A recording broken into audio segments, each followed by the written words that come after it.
Yeah, good morning, everyone. Thanks for inviting me. It's an honor to speak to you. And yeah, we just heard a brilliant summary of yesterday's result, and that's why it's now my pleasure to actually kicking off the conference part, the conference chapter from knowledge to actions, and briefly present you a very concrete model initiative that we as Strasbourg Zivilzentrum launched only a couple of months ago with a bunch of partner organizations. It's about the European Hub for Civic Engagement. And before doing that, briefly on us, das Boche Zivilzentrum is a Berlin-based think and do tank operating at the interface of academia, politics, and civil society here in Germany, but also on a European level. Our overall ambition is to develop actually practical evidence-based and feasible answers that might at least contribute to address those anti-democratic challenges we discussed yesterday. So we as an organization strongly believe that the vital and robust civil society is actually the prerequisite for social cohesion and the backbone of a resilient European democracy. And yeah, since a 5-minute presentation is really tough and a challenge to me, to be honest, I will directly jump into the very idea behind the hub I want to share with you. Let me start by saying this. Throughout our European activities over the last couple of years, we had many private and informal conversations with a wide range of civil society actors from all over Europe. And here's one thing that we learned. There actually is a shrinking of civic space all over Europe. It's not just an alarmistic political catchword or term. The pressure is real. The fear is real. And I think you highlighted in a red color. I think that's pretty much reflects also our experience. First and foremost, most strikingly and most recently, of course, in countries like Bulgaria, Czech Republic, Hungary, Poland, Romania, and so on and so forth. We all know the patterns from the news coverage, anti-democratic forces using harassment, media targeting, or even physical violence or repression to reduce actually the operating space for civil society and democratic organizations. And of course, those shrinking spaces appear in different forms and are varying in different contexts. But what we can state is overall a dramatic shift in the landscape in Europe in terms of a growing hostile environment, as well as a shrinking of possibilities to raise critical voices in the public discourse, to adequately do advocacy work, to campaign or to demonstrate or to receive funding.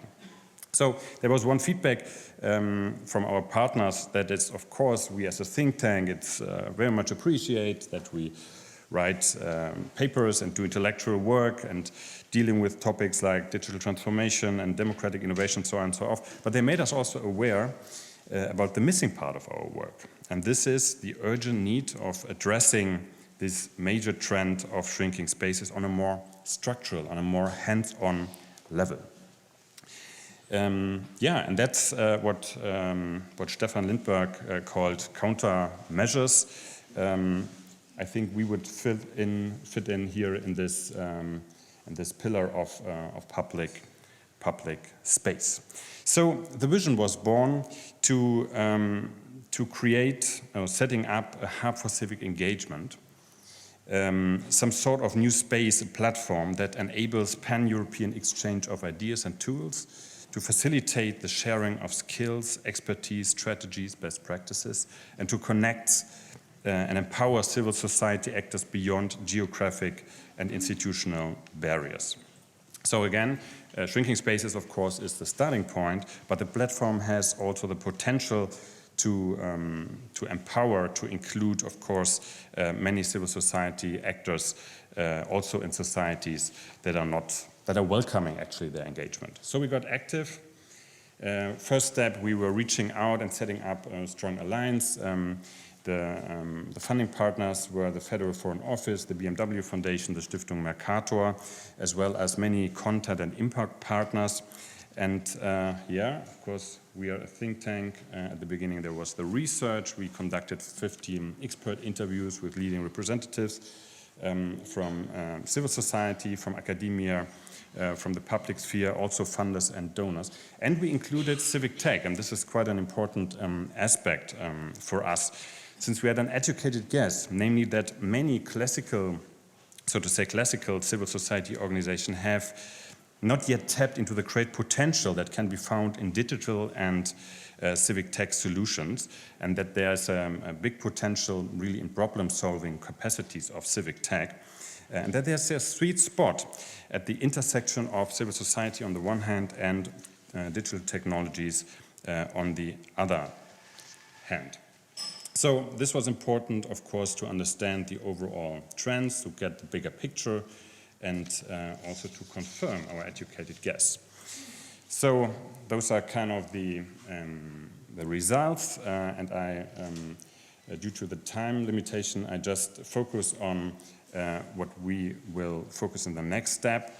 It is for us to set up new ideas how to network, to connect several organizations all over Europe, how to share ideas, how to help those organizations to get their relevant information, to get know-how about their, how to advocate for their issues, how to get digital tools in place, and the big question, of course, about funding, accessing funding. I mean, that was from the interviews, but also from the workshops we conducted, really one big issue. So we conducted 2 workshops. I really keep it very brief here. And in October, one hackathon, so-called, that is a meetup where not only civil society actors, but also programmers, designers, techies, we would say, come together and develop actually prototypes that will lead to this kind of digital platform we are envisioning. And all that is now in the process, and we will have an agenda-setting event in January. And of course, you all are very much invited to join this conference and also to step in and help us to create this matchmaking tool. So it's a big experiment, and thank you very much.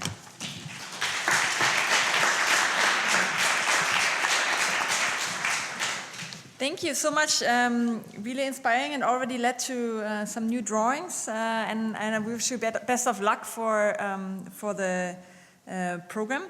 Now we have Laura Krause from More in Common.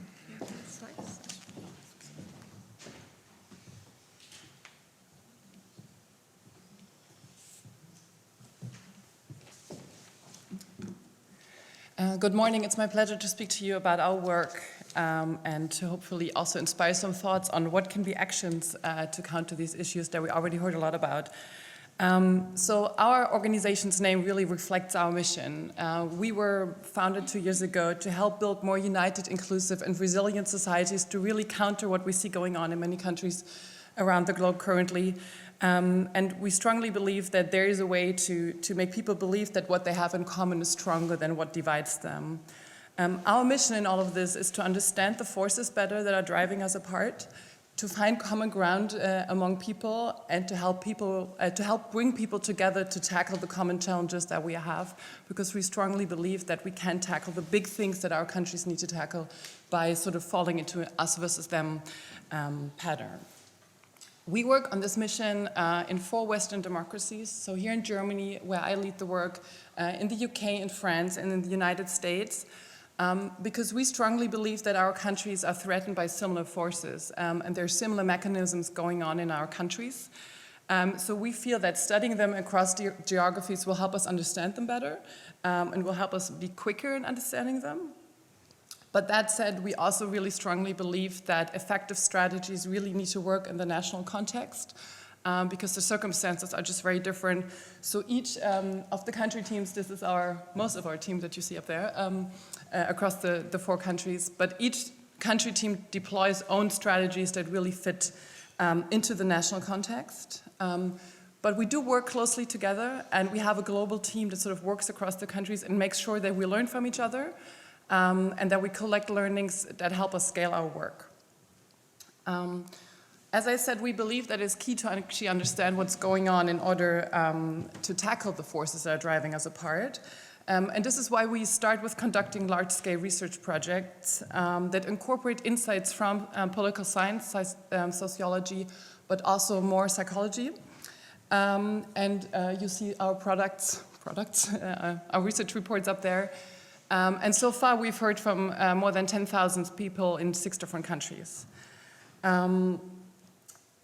I can talk more about methodology if you're interested during the coffee break. I will not do this up here because it's about action, but through class analysis we really seek to create a more complex picture of how people actually look at the world, because as we see up here it is quite complex. There's a lot going on at the same time. And we really try to explain the connection between political attitudes and human psychology. And with our research, we really try to lay a foundation for practical work because it helps us identify those groups in society that actually have the greatest potential to change the dynamics in a fractured society. So for example, in our US report, Hidden Tribes, that was published in 2018, we identified the exhausted majority that you see up here on the right.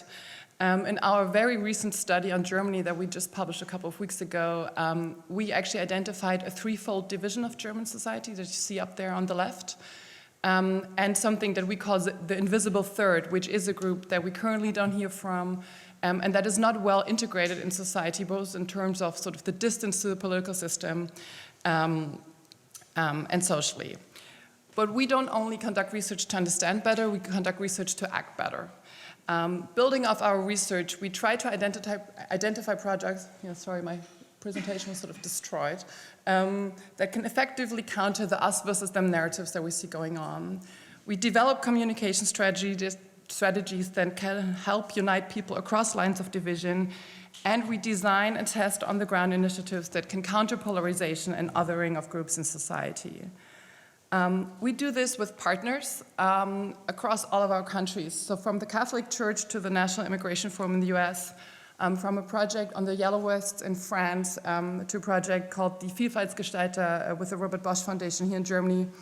We really try to work with institutional partners that have the capacity to make a difference at scale, that help us test different aspects of our approach and of our work, and that can help achieve a systemic impact. And our ambition in all of this is to really help build a larger field of efforts, both sort of bridging the divide from research to doing, that help us strengthen democratic societies against the threat of polarization and division.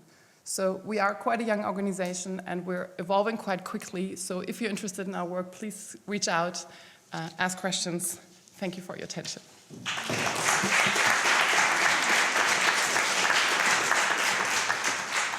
Thank you. Next up is Sofia Gaston, who works on several research projects on understanding the challenges better and communicating about it.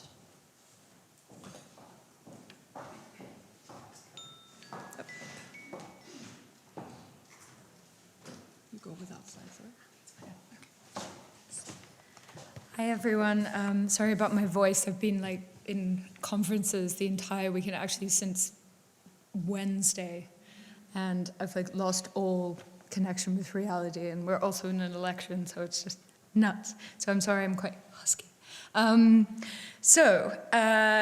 key stakeholders probably might be a little bit different in terms of I don't work directly with civil society organizations. I work directly with politicians and political parties and journalists. So they're my kind of agents for change. So when I'm thinking about solutions and responses, I'm thinking about that kind of really top level, going straight to the people who are kind of, they're on the front line, from that kind of level. So when I think about model initiatives, I'm thinking more about kind of principles for political communication and governance in this particular age. So I'm just going to set out a couple of those that I think are really important and that I've been thinking a lot about recently. So I think the first is around defending the architecture of our liberal democracies. So it's true that we're in a crisis, but I don't think we should be opening our doors to crisis politics. And this is something that we're seeing a lot right across the West. So there's a sense, the stakes are really high. So you even start to see moderates and progressives and so on starting to chip away at the conventions that have sort of held us in peace and prosperity and security for a long time.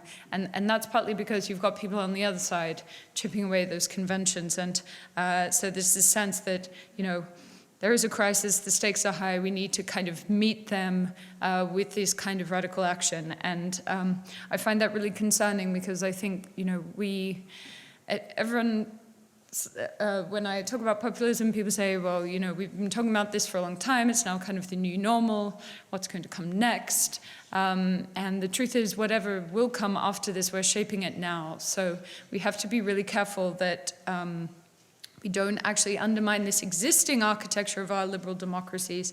Otherwise, we'll just have a kind of specter of a liberal democracy and this sort of idea of fond remembrances of what it used to be. We have to make sure that we have a model to rebuild. So I think we should always think about kind of reforming existing structures rather than blowing up the whole system. I think France is a really interesting example of this. And also I've just come back from Ukraine, where I've been doing focus groups, and it's a kind of chilling example of what happens when you don't have those existing structures. So the next thing I think is really important is about choosing our battles. So we've got this kind of generational and ideological conflict happening at the moment. You've got both sides entrenching and pushing for more change or a kind of stronger regression. So at the same time as we're seeing this kind of far-right populism, we're also seeing this kind of really radical left activism. And I think we actually risk strengthening the nationalist populist frames if we completely desert the center ground. So I think we need to rediscover the value in a more incremental kind of progressivism. We saw an example of this in the Australian elections, and what can happen when progressives sort of overreach. You can end up actually ushering in a space for a complete step backwards. So then the next thing I think, because my stakeholders are different, I'm thinking about people who are kind of uniting society as a whole. I don't think it's helpful at that level to be thinking about citizens as having been won or lost. I think there is a huge amount of voter volatility at the moment. People are moving between parties. Around half of the British population has moved between parties in the past 4 years alone. So I think we need to think about the really immense capacity that humans hold for change. And we think we shouldn't actually kind of disempower politicians and the media and their capacity for influence, and certainly in positive directions as well. And just finally, I would say I think we need to be one step ahead. We have been very much looking backwards a lot because there was the sense that, we missed all these things and now we need to respond to them. The things that populists are drawing to our attention are things that we hadn't been talking about for a long time. But there are big challenges at the moment that we're not addressing. So automation, aging population, the rural-urban divide, and so on. And they can easily be things that progressives could take the lead on, but they could also easily be the next kind of generation of things that populists can own. Thanks.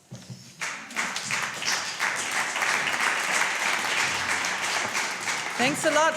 One way of thinking about political stakeholders. Next up is Sauliere from Komons in Spain. Welcome. Thank you very much for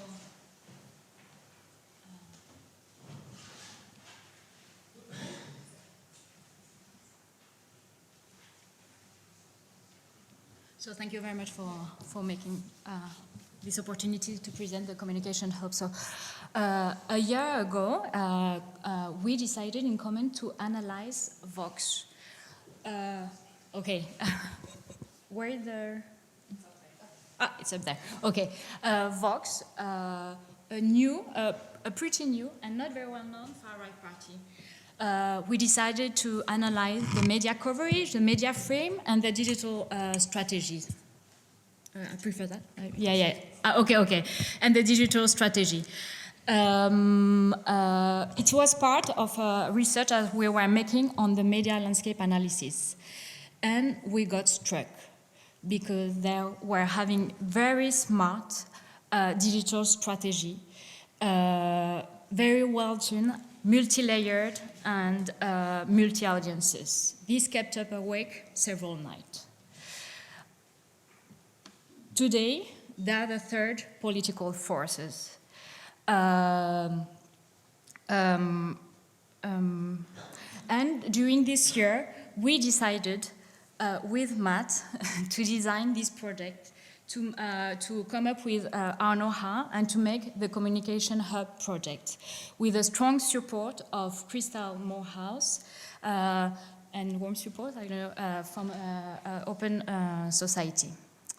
So here, as you can see, is one of our analyses of the media landscape.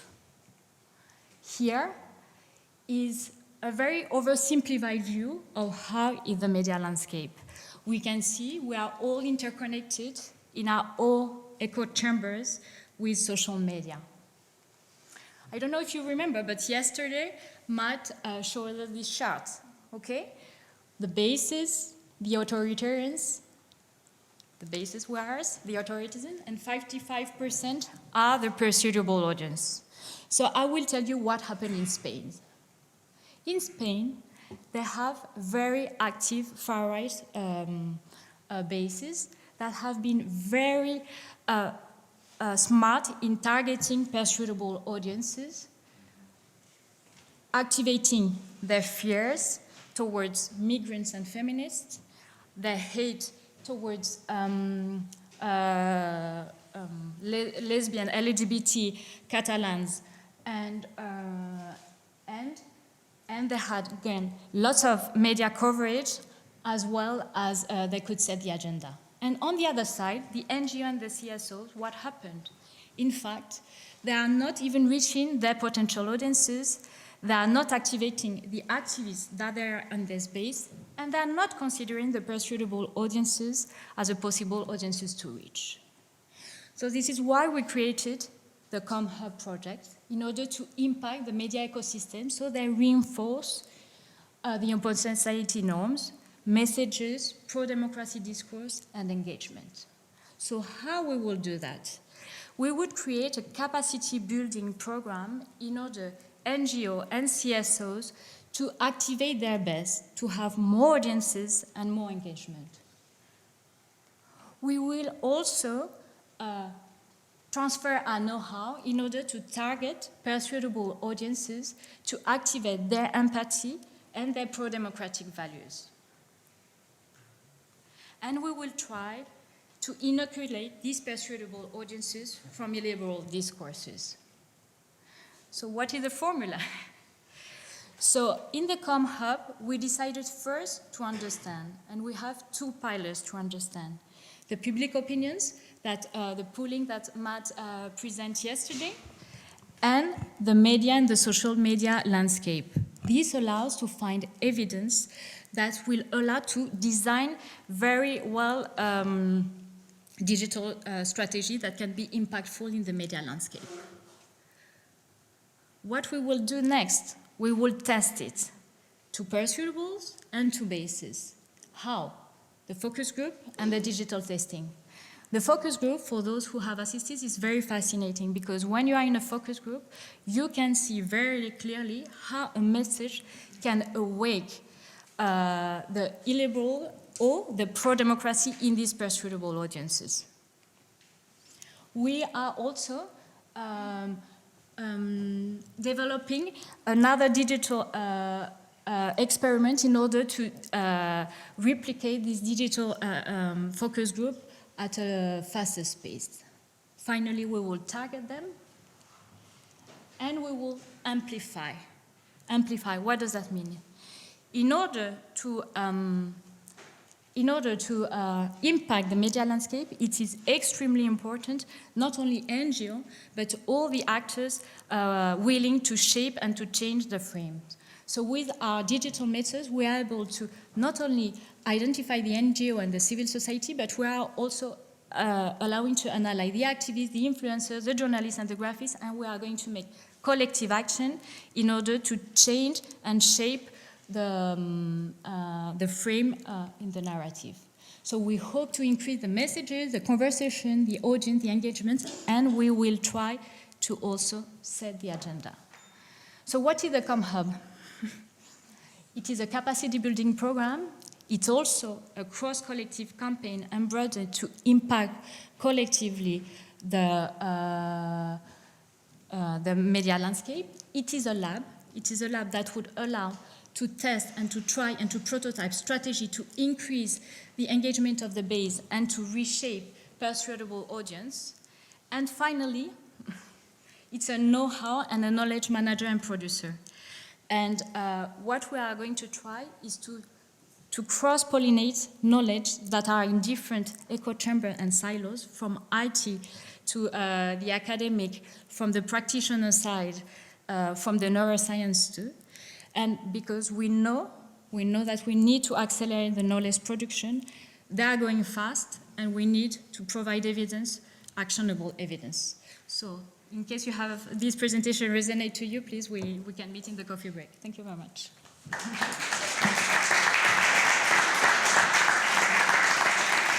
Thank you so much. I know it's a big challenge to present this amazing work in just 5 minutes, but we'll have more time to discuss it in the coffee break. Next, we have Lea Hoffmann from the Mannheim Community Arts Center. Good morning, everyone. Thank you for the invitation. My name is Lea Hoffmann. I work for the Mediendienst Integration. It's an information platform for journalists and media professionals on migration, integration, and asylum in Germany. But don't be too confused or excited, because I'm not going to present the Mediendienst Integration today. I'm here on behalf of Annette Dorothea Weber. She can't be here today and asked me to step in. Annette Dorothea Weber is the artistic director of the Community Arts Center. Annette, I, and others, researchers, journalists, and artists, founded an autonomous organization to support and reflect on the work of the Community Arts Center Mannheim. Enough background. What is the Community Arts Center Mannheim? The Community Arts Center Mannheim sees its role as a center for a dialogue-driven and transformational art. The aim is to deploy artistic means in order to strengthen cohesion and a democratic culture in the city. For this purpose, the Community Arts Center Mannheim works together with artists from various specialisms like visual arts, music, performing arts, who address conflict-laden issues becoming apparent in the city, such as anti-Ziganism, prejudices against refugees, growing populism, and so on. The Community Arts Center Mannheim's work focuses on Neckarstadt West district in Mannheim. It's a socio-economically weak district with a large proportion of residents with an immigration background and with a high unemployment rate. With its artistic work, the Community Arts Center Mannheim aims in particular to reach the residents of this district in order to contribute towards a positive social development. In Neckarstadt West, here, however, it's not seen in isolation. There are established links to other parts of the city through cross-media performances. They organize performances in public spaces, or in the public space. The salient features of the Community Arts Center Mannheim's work are, and I'd like to make 5 points here. First, the long-term development of topics and themes, the high artistic quality, the will to accomplish political change, the low threshold access, and the relationship quality of the projects. To give you an example, the Community Arts Center Mannheim's latest project is the mini YouTube series called #Stress. 8 episodes, each lasting about 10 minutes. They're set in the district Neckarstadt West. They take a humorous yet profound look at contemporary urban living, like precarious jobs, rising rents, young people dreaming of a future as influencers.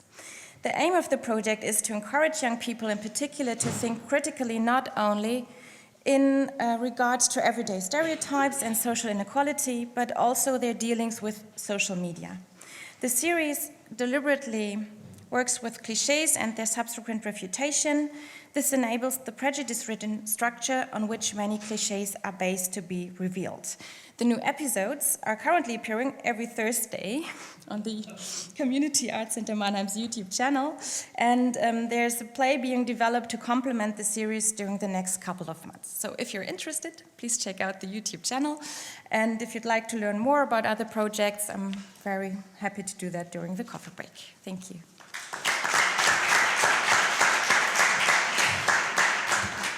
Thanks a lot. I know there are a lot of people, or some people here from Mannheim, so I'm sure this was a great contribution. Next is Melanie Denz from the Boche Foundation. Please.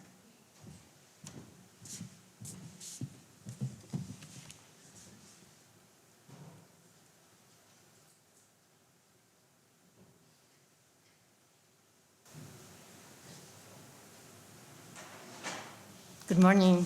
Thank you so much for this opportunity to speak to you. I'm Melanie, I work for the Boche Foundation, and my focus is on youth and democracy. I'm going to present a very concrete model project, an emotional project, but before I start, I just wanted to ask the audience, who of you is a soccer fan or even interested in soccer?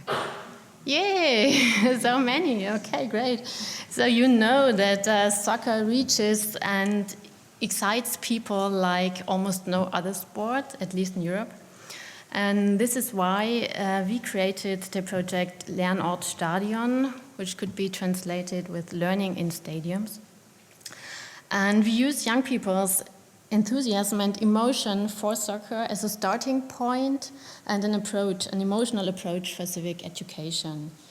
We try to reach out to young people, especially from secondary schools or from vocational training, who are not that interested in traditional or institutional civic education, and who often come from socially disadvantaged parts or districts. We use this extraordinary setting that the stadium per se offers to create a positive learning experience and a self-efficacy experience for them. And we try to foster awareness for political topics and to strengthen their democratic skills and competencies. For example, we try to make them change perspectives. We try to work on tolerance of ambiguity or on empathy. So how do we do this? Our civic educators and trainers, they hold workshops between 1 and 5 days in the stadium with school classes and youth groups. The workshops consist of a mix of methods. We have like more classic inputs, but they can also get together with role models that could be soccer players, young soccer players. We have a lot of creative approaches, like they can use rap, they can create radio tapes, they can create graffiti. So very hands-on activities to express themselves. And I think what makes the project special is that the focus is always on topics that are interesting for them, and we always try to link them to their personal life and, of course, to soccer. So that means we talk about homophobia, which is a huge topic in stadiums. We talk about integration, about inclusion, about fair play on the soccer ground and fair play in society. And I think what really helps is this appreciative setting that the stadium offers. It is an exceptional location that you usually can't access, and a very inspirational learning environment. So some facts and figures. Just very briefly, we have 20 stadiums all over Germany, just a white spot in the middle, but the rest is quite well covered. And it is always a cooperation between the soccer clubs and the so-called fan projects, and of course the project team.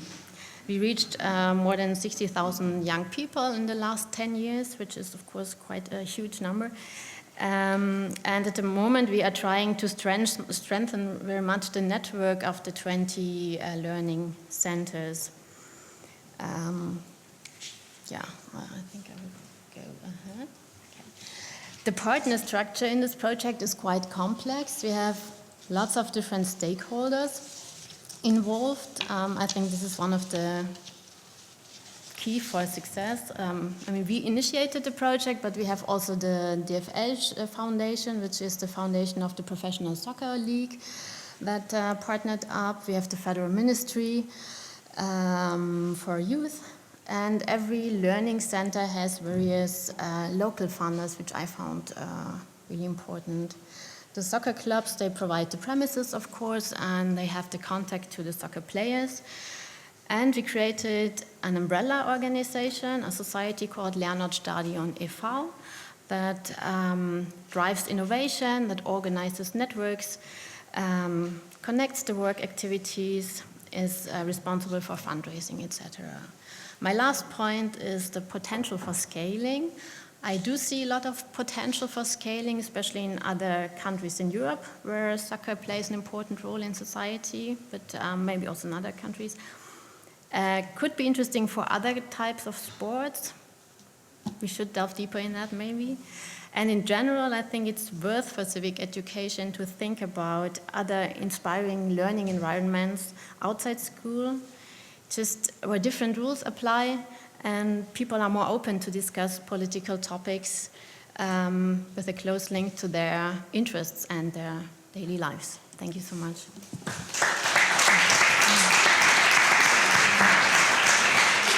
Thank you, really amazing. I think this really gives a lot of hope that there are ways of addressing these challenges. We have two more initiatives coming up. Next is Claudia Weichelt from Aktion Zivilcourage.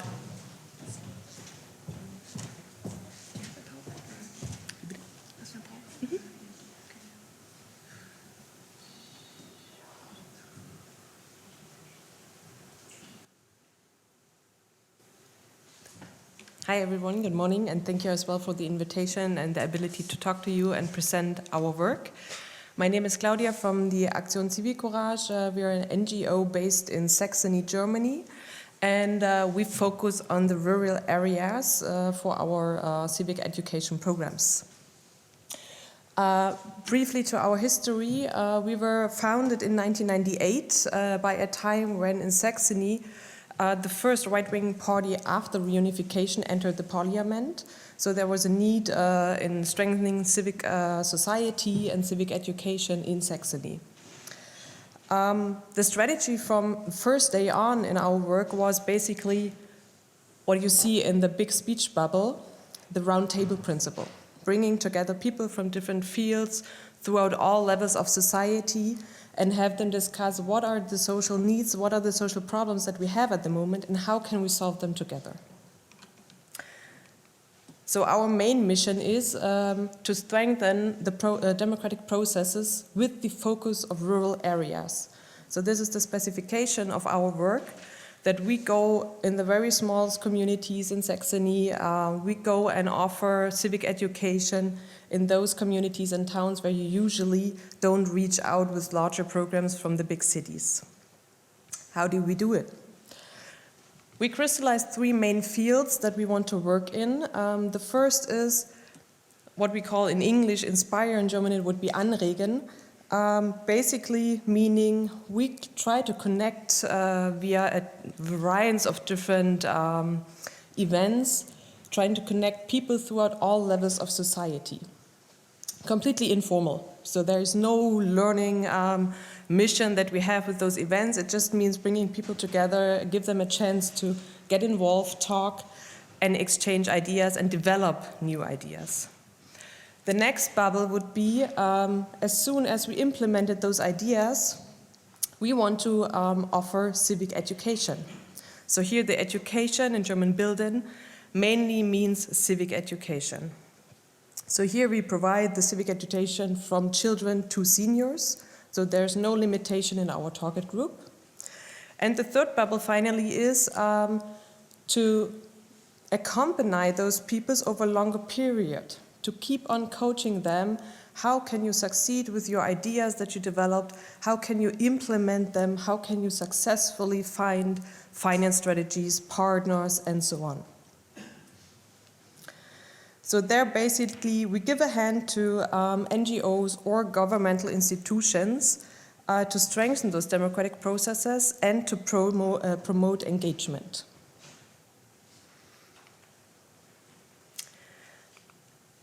The resources we use for that, these are the numbers for 2019. They are not finally complete as we still have not finished the year 19. But to give you an idea what the resources are that we use to achieve our goals, we have 27 employees which actually do the civic education and the coaching work. This year we have a budget of 1.2 million euros, which is of course a summation of state financial and also private funding. We reached this year so far over 4,600 children and young people, over 400 educational staff, and over 10,000 adults, including all the events that we do. So it's not just civic education for those 10,000 people. We evaluate our programs. So the findings so far that we found is, especially in the field of children and young people, we improve in the very basic level. So we talk about children of kindergarten and preschool age. We improve their social skills. We train basically the ability of peacefully solving problems, improving their self-awareness, their self-control.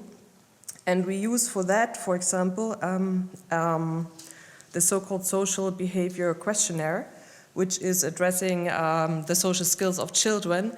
And what is interestingly, we have a comparison evaluation from the year 2000. The problem score of those kids that we train today is twice as high as in 2000. So there's actually a need to first improve the social skills before we can later, in the age of the young people, even talk about civil education. The potential for scaling up. Basically, when we work in communities, we try to find, or they find us, a hand of willing people which are in responsible roles, like mayors, people in communities that work for the government institutions, a willing hand of people of the civil society, and of course willing staff of the educational staff. And with them, we can scale up. Plus, of course, the budget is relevant to go there, because that is the main strength of our work, that we are actually in those communities and work with them over a long period of time. Thank you.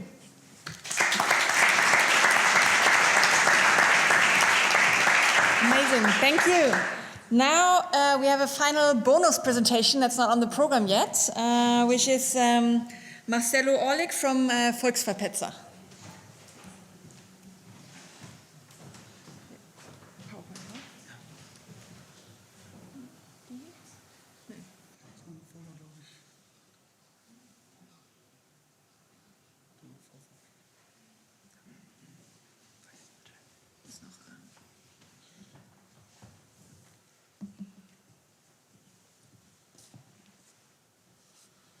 Okay, thanks for having us. Hi, everyone. Who are we and what do we do? Our topic is social media again. We're talking about qualified objection, especially in social media. And we're talking about more than disagreeing, because that's not enough. Yeah, we're from Volksverpetzer, a political online blog in German language, Germany-based, non-profit org, plus community. We are independent, acting independent, but not neutral if it comes to illiberal forces. We are a team of more than 20 members with different backgrounds and acting on our own blog, Facebook, and using Twitter. We're doing background stories, fact checks, frame checks, and in current times, really important, investigation on so-called fake news. We've got currently about 2 million clicks per month, and it's growing very fast. So I give you an example of our how-to and how our approach is going to work, or we are thinking it's going to work. So if it comes to fact checks, we clearly name lies and omissions, but we all know facts do not play a major role when it comes to emotion. So it needs to be more. We are doing frame checks. Manipulation potential through framing is really high. Bait also happens in the subtext. Addressing subtext, framing, and criticizing it is one of our most important tasks. We're doing, narrative checks, because framing always belongs to a meta-narrative. Meta-narratives are substantial parts of ideology. Refuting frames helps to change ideology. It's all in our minds. Narratives become approachable through emotions, which makes them plausible at all. We're working with counter-narratives. We do not repeat the fake to disagree. We try to leave the frame for being effective. We prove the narrative wrong. Counter-narratives must use a counter-framing. And always concentrate on subjectivity, narrative framing. Stay objective, provable, and respectable. We ignore provocations and we showcase the truth. Thank you for your patience.